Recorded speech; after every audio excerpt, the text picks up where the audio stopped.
salaamaaleykum mbokk internetu leral.net yi xam ngeen ne ayu bés rek moo des ñu célébrer 8 mars maanaam journée internationale de la femme looloo waroon tey ñu ñëw Thiaroye seet si jigéen yi nga xamante ne ñoo regroupé association des veuves du Sénégal fas yéene tey jàkkaarloog présidente bi jiite association boobu di Adama Sarr donc ñu bàyyi ko mu présenté wu rek daal di wéyal suñu waxtaan.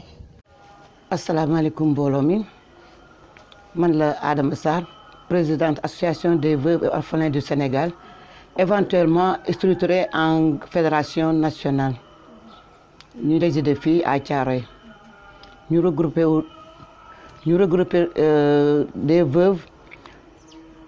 Veuves, nous les regroupons selon son statut. Par exemple, comme nous l'avons dit, la veuve, c'est la femme qui a perdu son mari et qui n'est pas encore remariée. Nous sommes regroupés encore sur une vulnérabilité, sur une précarité, nous avons formé l'association. Nous sommes regroupés depuis 2010. 2010, nous sommes regroupés, mais de fur et à mesure aussi, nous avons élargi dans toutes les localités. Et presque dans toutes les parce que il y a une région on a des points focaux depuis ñu regroupé ba légui parce que comme ma lay wax rek cellule bu nek dañuy dem monter la ko cellule bu nek mi ngi regrouper presque des centaines de veuves département bi région yi kenn xamul veuve ni ñu toll mais ñun yalla dimbali nañu cellule bu nek dañu organiser wu cellule bu nek da nga am sa noy doxale da ngay japp un jour bo xamné ci mois bi nga wo say veuve ñu cotiser ci cotisation yoy caisse gogu ñuy am ci lañuy mo nek caisse de roulement mais présentement bobu ba tay biñu depuis 2010 ba tay mo suñu gis ben financement du audience bo xamné accordé nañu ko ki ay déchargement n'en parlons pas. amul kenn ko amul benn autorité soit mu nekk ci autorité de tutelle mbaa keneen koo xam ne mën na jàppale les personnes vulnérables bu ñu mos a jàppale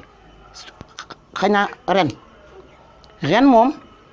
mention spéciale parce que depuis nekk 2010 ba tey fu ne nga dugg fa fu ne nga tatone fa kenn mosulaa faale comme ñun le veuvage est une fatalité ñun dañ ñuy daw dafa mën ni dañ ñuy daw autorités yi dañ ñuy daw pour lan parce que nous sommes des veuves pratique sociale yooyu ñuy wax naan xëy na veuve boo nuyu mu wàll la xëy na tamit ñun loolu la ñuy def nous sommes la couche la plus marginalisée au Sénégal nous sommes la couche la plus marginalisée yàlla nag suturaal ñu ren par la grâce de Dieu ah ko defal lu baax nag foog nga gërëm ko lu ñu mosut a am mosuñu ko yaakaar fenn mosuñu ko yaakaar ci Facebook la ñu am relation avec Servir le Sénégal muy Marème Faye Sall mu yónnee ñu par Abdou Aziz Mbaye général ba nekk foofu yàlla na ko yàlla defal jàmm ba tey teguma ko bët téléphone la ñu waxante mu yónnee ñu fii lu mat ñaari tonu pomme de terre ak soble teg ci xar veillu tabaski mu yónnee ma L200 def ci xar bu mu fees keroog veuve yi ñu ñëpp tabaski pour la première fois 2010 ba tey ñu ngi soog a tabaski ñu ne déet na waaye tam xarit mu yónnee ñu ñaari ponkol nag yoo xam ne Sénégal gi xaj nañ ci mën ku ci yéeg mën a daw ak moom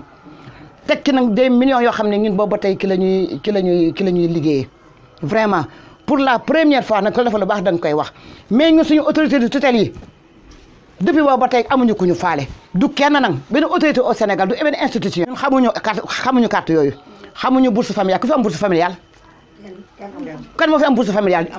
des cent amul suñu association bi ak nu ngi doy ci des milliers de veuves amuñu bourse familiale amuñu ku amul financement. ku amul financement fooy jëlee mais ñun daal nous sommes marginalisés ñun daal veuve yi daal ñun bokkuñu ci dara. moo am parce que ñun dañuy ànd suñu dignité ñun duñu dem di tàntal kenn laa mais ñun dañuy liggéey boo ñëwee fi am nañu ñu ngi yar suñu ginaar gis nga am nañu potager suñu slogan mooy une veuve un potager familial dañuy liggéey suñu bopp dañuy ñaqal suñu bopp kuñ ci fekk si na ñu jël ay ONG rek ñoo ñuy jàppale ONG ay bàyyi defal yàlla ñoo ñuy defal mais ñun suñu dignité may nañu. duñu dem ca chef de quartier ba naan ko lekkuñu naanuñu mbaa nga dem ci ministre ba naan ko lekkuñu naanuñu duñ ko def parce que tamit nag suñu ngor la ñu àndal te dawuñu dara nag bëgguñu mbubu bëgguñu dàll bëgguñu or suñu épargne orphelin ñun daal dañu jéem a sàmm suñu doom yi ba ñu xam dañu taxawaalu ci mbedd mi ngi nekk des enfants de la rue xale yi nekk les enfants de la rue parce que ay orphelins mais ñu bokk ci association bi ñun bokkuñu ci parce que ñu ngi encadré suñuy doom ñu nekk des bons élèves ah cat nag du wees parce que des fois aussi ñu écouter seen étude parce que pension am na ñoo xam ne am nañu pension 7000 francs 4000 francs 5000 francs 5000 4000 pension te du veuve yëpp am revenu tuuti ñoo ci am revenu kon ñun tamit nous vivons dans une extrême pauvreté dans une extrême précarité mais ñu ngi essayer de survivre nag ak suñu dignité liñ ñuy doyee la plupart ñooy doyee ay mobilisation ñoom xam nañu lu ñuy peser parce que nous sommes aussi puissants qu'un mouvement politique dañu solidaire aussi lu ci xosi nit kii na nit man mi su ma amul añ dinaa woo kële ne ko tooy loo toog mu ràcc bara su ko ma ne ko indil ma ñu bokk suñu doom yi ñun tamit même chose dañuy échanger ay yére ay yeneen ak yeneen moo tax daal vraiment ñun daal financement gisuñu ko lu ñu dee moom laa lay wax mobilisation daal dugguñ ci te loolu moo fi jeex dootuñu mobiliser kenn yàgg nañ dem si mais on ne nous écoute pas dama ne la xoolal lii yëpp ay décharge la gis nga lii yëpp ay décharge la mais bu ñu dégluwul nooy def je suis obligé que ma référé wu ci Facebook te am na yoo xam ne si mënu ma ko publier du dëgg on ne nous écoute pas amuñu accès ci institution yi ñu ngi nii ñàkk am accès ci institution yi ñàkk am ñu dégluñu moo tax ñu sàkki suñu journée internationale de la veuve qui est le 23 juin chaque le 23 juin dañ koy organiser bii mu nekk suñu 7e édition ñàkk ñu dégluñu suñu ministère de tutelle ak ñi fi nekk ñëpp ba un leader politique sàkk suñu journée dem Macky Sall bi mu déglu président Macky Sall dañu subventionné ko des dizaines de millions mu organiser ko wàcc ñu en rade koo xam ne doo orphelin doo kii di yëpp am na fi loolu lu ñu gën a métti la métti nañu nag ba suñu ba métti nañ ci kanamu yàlla bu fekkee ne Macky Sall moo jël xaalis boobu jox ko kooku métti nañu duñ leen ko baal mukk à ce que ñu réparé ko parce que tamit 7e édition ñu koy def di cotiser suñu bos parce que biñ koy def dañuy wàcce kaamil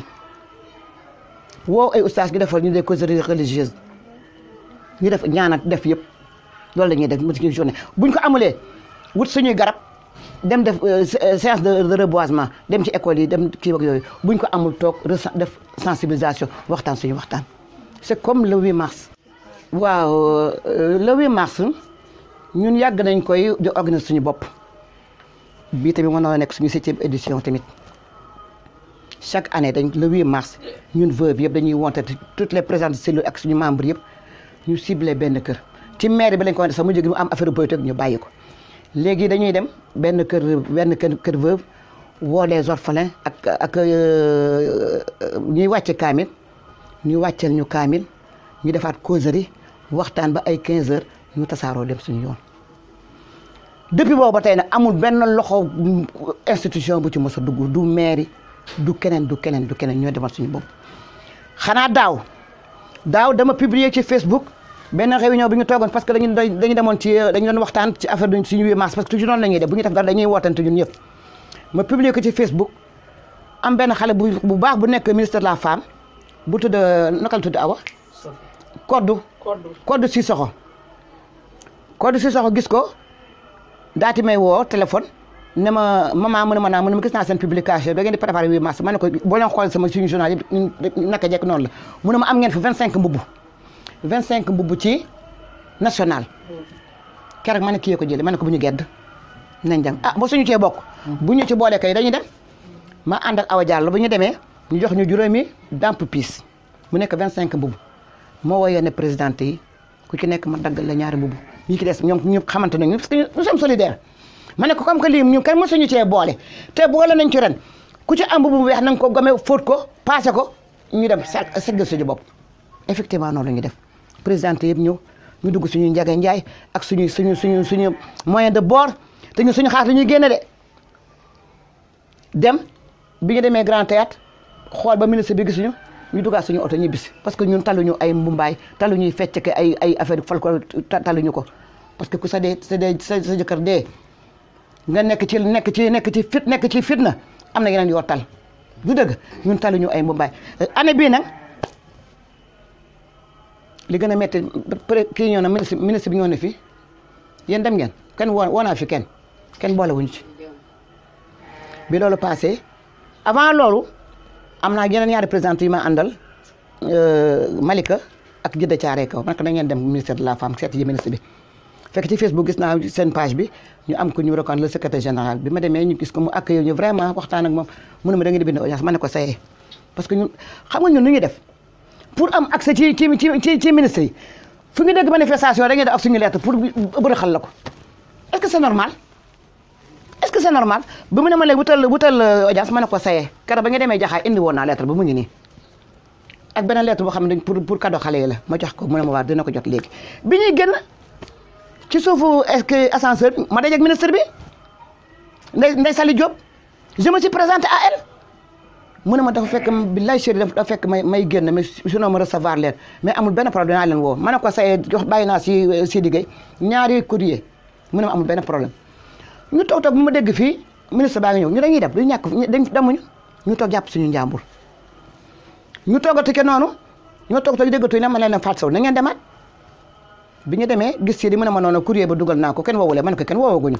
ñu ngi koy 8 mars bi la ñu bëgg a xam parce que ñun tamit def nañu suñuy kii ba pare ñu dañuy célébrer suñu 8 mars mu ne ma ministre bi de nee na 8 mars bi daf koy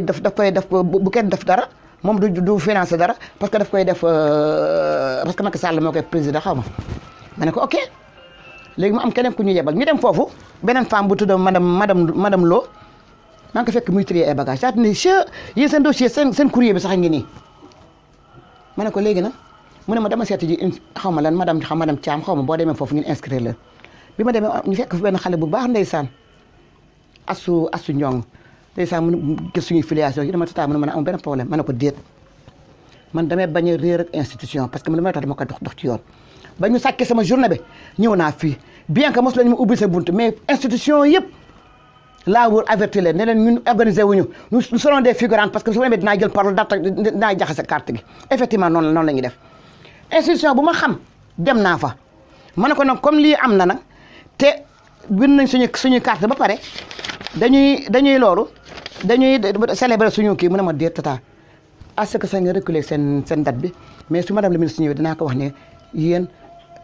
ñu boole leen ci journée bi ma ne ko ok kenn woo ñu barke dem boo njaay ñu woo ma naan ma ay mbubb dañ koy yaay ay 2000 francs da ngay dem Grand Dakar dem gën a jaay ay mbubb 2000 francs xaw ma lan la ma ne ko ku laaxul lekk di nga laax jaay